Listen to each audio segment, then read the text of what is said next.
This is Ben. I'm 34 years old and I feel ashamed admitting this.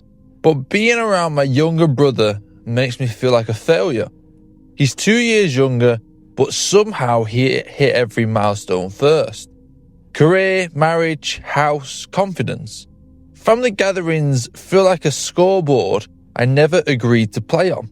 No one says anything outright, but the comparisons live in the silences. Last Christmas, my mum asked him for advice about mortgages while I was in the same room. I laughed it off, but later I sat in my car and felt this deep, ugly mix of jealousy and grief. I love him. I really do. And that's what makes this so hard, because I don't want to resent someone who's done nothing wrong.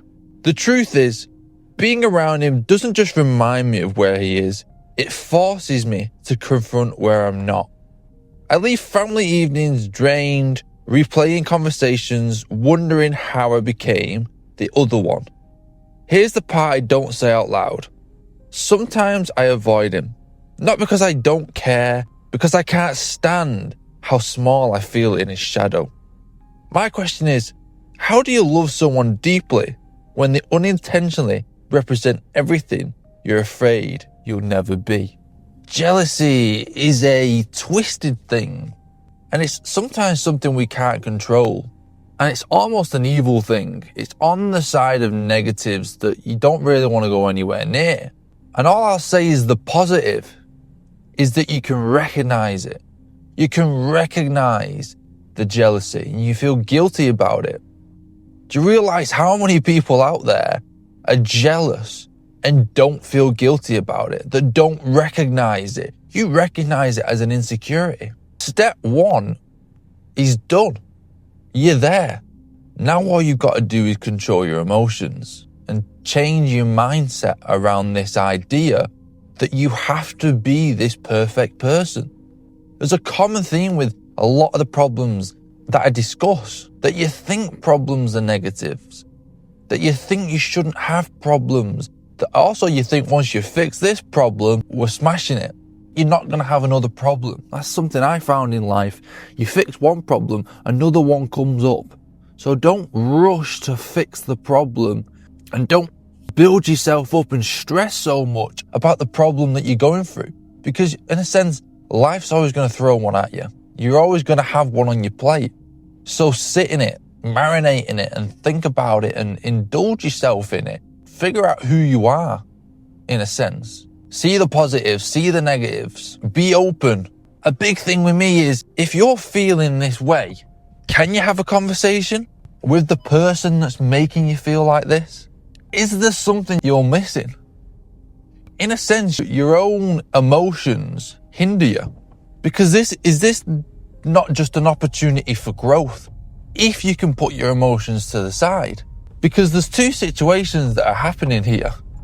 One is, he really is better than you. He's got this perfect life. He's this perfect person.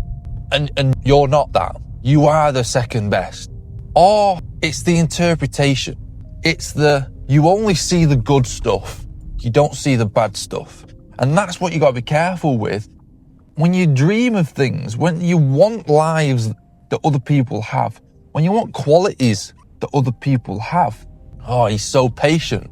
Maybe he's been through a lot of shit that grows his patience. Maybe he's been too instinctive and emotional, that he suffered along the way, but it's taught him to be patient.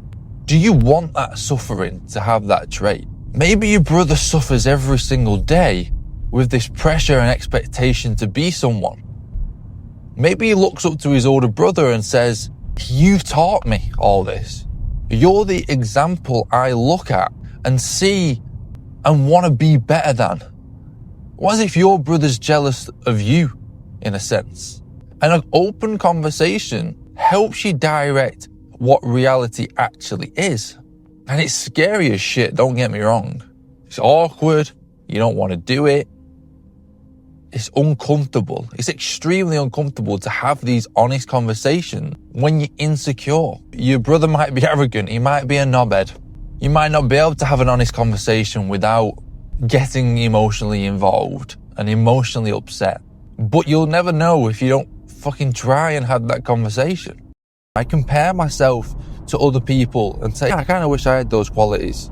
And then you start watching that video and you come back to yourself and you say, but it's not me. To be that and to be that certain way is to be fake, and it's not sustainable. The way you're wanting to improve, wanting to be better, that's good enough for me. As long as you keep going, as long as you keep working at it, you'll fucking get there. And getting there, where is there? There is you being able to be you.